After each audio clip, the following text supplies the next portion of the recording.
People who've been jumped, what happened? I got attacked by 4 men for standing on a porch holding a package. I drove for a delivery contractor 2 years, nights mostly. That neighborhood was on my route 3 days a week, and I'd been to half those houses before. It was 8:40 on a Tuesday in November, already full dark. I had a box for 114 Ellsworth. Porch light off, motion light broken. I set the package down, took my photo, turned around. There were 3 men on the walkway, and 1 behind me on the grass. The one in front asked what I thought I was doing. I held up my scanner. I said, "I'm delivering, I've got the app open, the address is right here on the screen." He said they'd had 4 packages stolen off that block in a month. I said, "I know, I've heard, I'm the guy who brings them." He wasn't listening. He'd decided what I was before he crossed the street. I tried to get down the steps to my van. Somebody grabbed the back of my jacket and pulled me off the second stair, and my feet went out from under me. I never swung, not once. I want that clear because it was the whole case. I went down onto the walkway, put my hands over my head, and stayed like that. 4 grown men, one of them in work boots. I remember the concrete being cold on my cheek. I remember one of them saying, hold him, hold him." I remember thinking about my scanner, that I'd dropped it, that I'd have to pay for it. A woman 2 houses down came out screaming that she was recording and had already called the police. That's what stopped it, not any of them deciding to stop. By the time the cruisers came, one of the 4 had already left in his truck. I couldn't get up. My left wrist was wrong. My face was swelling so fast that an officer asked me twice if I could see out of both eyes. At the hospital, broken cheekbone, 3 broken ribs, and a distal radius fracture that needed a plate and 11 screws. The nerve damage is the part that stayed. 2 fingers on my left hand have no real feeling. I can't pick up a coin. I can't button a cuff without looking at it. The van was still running in the street with the hazards on and 41 packages in the back. Here's the part that made people lose their minds when it came out. A doorbell camera 2 houses up got all of it, and so did the woman with the phone. The video shows me holding a scanner in the air with both hands. It shows me backing up. It shows him grab my jacket. It also shows, 40 seconds before any of that,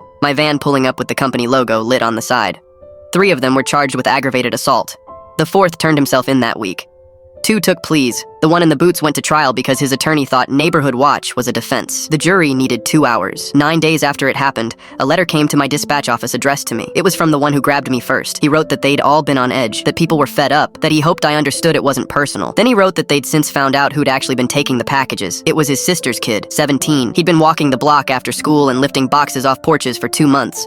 The man who put me in a hospital because packages were disappearing had been driving that same kid to soccer practice. He wrote that he was sorry and asked me not to let it ruin 4 people's lives. I gave the letter to my lawyer. The civil suit named all 4, and the outcome was never in question because you cannot argue self-defense against a man kneeling on a walkway with his hands on his head. We settled for $140,000, most of it covered by 2 homeowners' policies. It's paying for the second surgery and replaced about a year of income. It did not replace my left hand. I don't drive routes anymore. I can't grip a hand truck. I dispatch now, from a chair, for less money, and I'm grateful I had a company that made a spot for me. The kid got diversion and community service. I've never met him, and don't need to. What I think about is the 40 seconds. The van was right there. The logo was lit, the scanner was in my hand. None of it mattered because 4 men had already agreed on who I was before anybody looked. I still deliver my own packages to my mother's house.